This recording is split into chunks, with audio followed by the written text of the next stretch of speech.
बिस्मिल्लाहिर्रहमानिर्रहीम। अस्सलाम वालेकुम नाजरीन, मैं आपका Amjad Chaudhary, writer director actor Islamabad centre से। एक दो दिन पहले मुझे कॉल आई मलिक अल्ताफ़ भाई की। कश्मीर से बड़े अच्छे राइटर डायरेक्टर हैं, वो प्रोड्यूसर भी हैं और यूट्यूब चैनल है उनका, बहुत रनिंग में है इस वक्त। AMWW TV, AMWW TV के हवाले से उन्होंने मुझे कहा है कि अपने चंद कलमात आज के दौर के हवाले से, जो मुश्किलात चल रही हैं कोरोना के हवाले से, तो मैं ये कहना चाहूँगा कि वाकई पूरी दुनिया में ये आफत फैली हुई है। और इसके हवाले से टेलीविज़न चैनल्स पे भी कहा जा रहा है कि अपने घरों में रहें, जितना आप अपने घरों में रहेंगे, सोशल डिस्टेंसिंग रखेंगे, करीब नहीं होंगे किसी के, जमघटा नहीं होगा, उतना ही हम इससे बच सकते हैं। ये तो अलग बात हो गई। और साथ ये कहा जा रहा है कि हर 2 घंटे बाद 1 घंटे बाद हाथ धोने चाहिए। तो हमारा दीन 1400 साल पहले ये कह चुका है कि 5 वक्त नमाज, हाथ मुंह हम धोते हैं, वज़ू करते हैं तो पाक रहते हैं, 2-3 मरतबा वैसे भी, तो ये बन जाता है फिर दिन में 8-10 मरतबा। तो ये सिर्फ कोरोना में नहीं, ये हमेशा के लिए हमें आदत अपनानी चाहिए कि बीइंग एन मुस्लिम हमें 5 वक्त नमाज अदा करनी चाहिए। बहुत सी बीमारियां दूर होती हैं। अल्लाह पाक ने वज़ू में वैसे ही शिफा रखी हुई है। और जो हालात के बारे में मैं ये कहना चाहूँगा कि मिडिल क्लास तबका इस वक्त बहुत पिसा हुआ है। कुछ गरीब लोग हैं, उनका भी मामलात बहुत ख़राब हैं। अमीर और जो लैंडलॉर्ड हैं, लैंडलॉर्ड लोगों का कोई इतना प्रॉब्लम नहीं है, वो सिर्फ उनके लिए ये है कि अपने घरों में महदूद होकर रह गए हैं, बिजनेसमैन लोग हैं।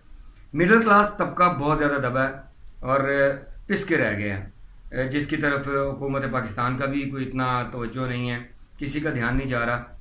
अगर है भी तो उनके लिए कुछ किया नहीं जा रहा। इसी तरह मिडिल क्लास फनकार, मैं अपने शोबिस के हवाले से बात करूंगा कि मिडिल क्लास फनकार के लिए बहुत प्रॉब्लम्स हैं। जिन्होंने बचाया हुआ है, जिन्होंने जो की स्टार्स हैं, जिनको की स्टार्स कहते हैं, सुपर स्टार्स, वो तो इतने प्रॉब्लम्स में नहीं है। लेकिन जो मिडिल क्लास फनकार है, जो सपोर्टिंग मेजर सपोर्ट और जो मेन स्टार भी है, तो जो इतने पैसे जिनके रनिंग में नहीं आते थे या नहीं आ रहे, वो मज़ीद परेशानी का शिकार हैं इस वक्त। तो मैंने कुछ दिन पहले एक वीडियो वायरल की थी। मैंने 1 महीने के करीब हो गया ये वक्त, मैंने कहा था कि हुकूमत से हमारे मुतालबात हैं कि फ़नकार को रजिस्टर्ड किया जाए, फ़नकार को रिकगनाइज किया जाए, कि उसका मेडिकल और उसकी पेंशन लगाई जाए, क्राइटेरिया बनाया जाए। और मैं अब भी यही कह रहा हूँ, क्राइटेरिया होना चाहिए, फ़नकार का फ्यूचर सेव होना चाहिए।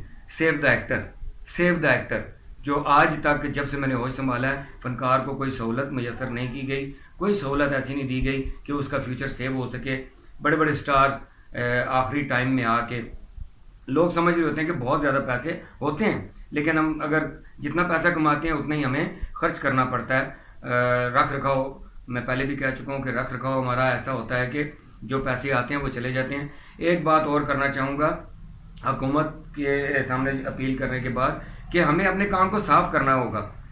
मैं 20-25 साल से देख रहा हूँ गंदी जुगत, गंदे डांसेस, और ये हमारे अंदर से निकल जाएंगे। हालात तब से ख़राब हो रहे हैं। जो अमीर है अमीरतर हो गया, जो ऐसा काम करता है उसको पैसे की कमी नहीं है। आर्ट दब गया और फाशी ऊपर आ गई है। पहले हमारे फैमिली प्लेज होते थे, घरों में बैठ के देखे जाते थे। आज मैं एक तुर्की प्ले है, डबिंग हो रही है, उसका जिक्र करूंगा। आज ही मैं अपनी फैमिली में देख रहा था कि साफ ड्रामा है बिल्कुल। तो पब्लिक को अच्छी चीज़ दी जाए, मयारी चीज़ दी जाए, तो उसमें फाशी ना भी हो। ग्लैमर का मतलब फाशी नहीं है, ग्लैमर शुरू से अज़ल से है, लेकिन ग्लैमर का मतलब ये नहीं है कि फाशी हो। आप साफ सुथरा प्ले दें, साफ सुथरी चीज़ दें, फिल्म हो, टीवी हो, रेडियो, साफ काम होगा, पब्लिक देखेगी, पब्लिक टीवी के सामने बैठ जाएगी, जम जाएगी, वो शुरू से आखिर तक वो उसकी परफॉर्मेंस देखेगी और उसका मज़ा लेगी उस काम का।